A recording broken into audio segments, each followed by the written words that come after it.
कहा के तू महल बड़ू ले लू जान हो कैलू घटना। कहा के तू महल बड़ू ले लू जान हो कैलू घटना। कैलू घटना तोरा कहन के झुमक बहिले बाराची पटना।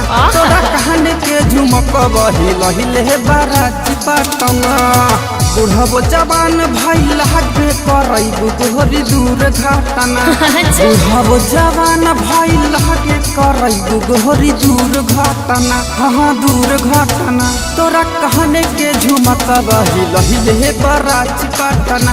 तोरा कहने के झुमक बहिले बाराची पटना। अरे चल हट।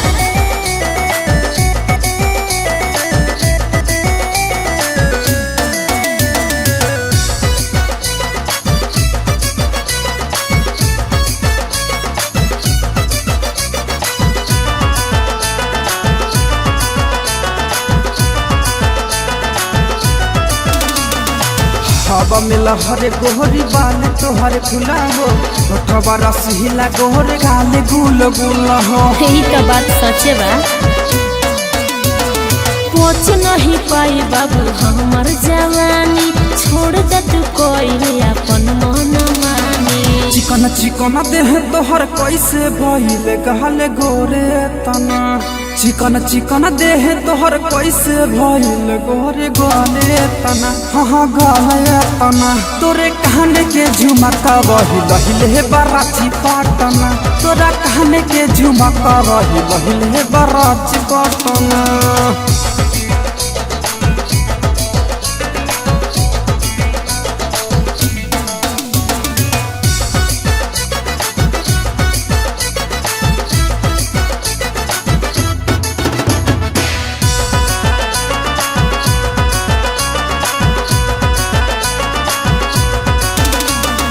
लूट जाई तोहरा पे सारा खजाना। लागल रही तोहरा पीछे हमारा न गहना। हाँ तू लागल रहा। अनिल करन ऐसे न कर रंगदारी।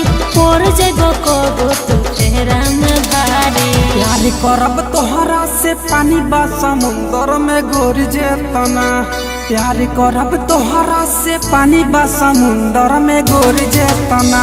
हाँ गोर जेतना तोरे कहने के झुमक बहिले बाराची पटना।